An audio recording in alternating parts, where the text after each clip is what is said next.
പത്മ, എന്താ ഇതൊക്കെ? സൂര്യ എന്തിനാ രഞ്ജിത്തിനെ ക്വസ്റ്റ്യൻ ചെയ്യുന്നത്?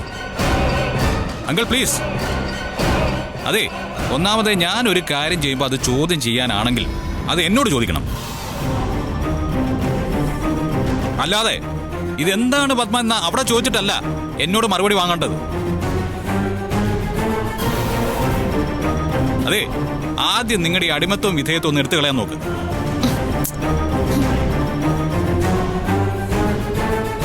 ആ, എന്നിട്ട് പറ രഞ്ജിത്തെ, ഇന്നലെ നിനക്ക് ചില നാണക്കേടുകൾ ഉണ്ടായിട്ടുണ്ട്. അതിന്റെ കാരണം നന്ദിനിയാണെന്ന് പറഞ്ഞു പഠിപ്പിക്കുന്നതിൽ ഈ നിൽക്കുന്ന എല്ലാ വർഗങ്ങളും നന്നായിട്ട് പണിയെടുത്തിട്ടുമുണ്ട്. ആന്റി ഒന്ന് സന്തോഷിപ്പിക്കാനും സ്വന്തം മനസ്സിലെ പ്രതികാരം തീർക്കാനും നീ കണ്ടെത്തിയ വഴിയിലടത്. എന്തൊക്കെയാ സൂര്യ പറയുന്നത്? ഒരിക്കലും ഞാൻ അങ്ങനെ ഒരു കാര്യം ചെയ്യില്ല. രാജുവേട്ടാ, എന്താ സർ?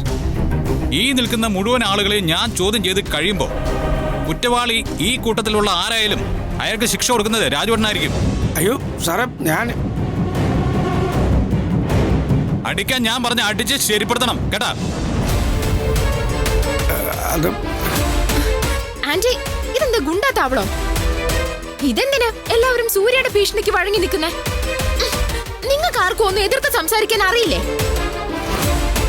അതെ, അവർക്കെല്ലാം നന്നായിട്ട് സംസാരിക്കാൻ അറിയാം.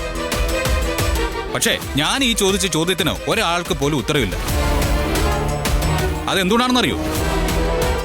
ഇതുപോലുള്ള അന്തസ്സില്ലാത്ത പ്രവൃത്തികൾ ഇരുട്ടിൽ കാണിക്കുന്നവരാരായാലും ജനിപ്പിച്ച തന്തയ്ക്ക് പോലും ബാധ്യതയാണ്. സൂര്യ, അച്ഛനൊന്നും ഉണ്ടായിരുന്നേ. എടാ നന്ദിനി, ഇങ്ങോട്ട് വാ.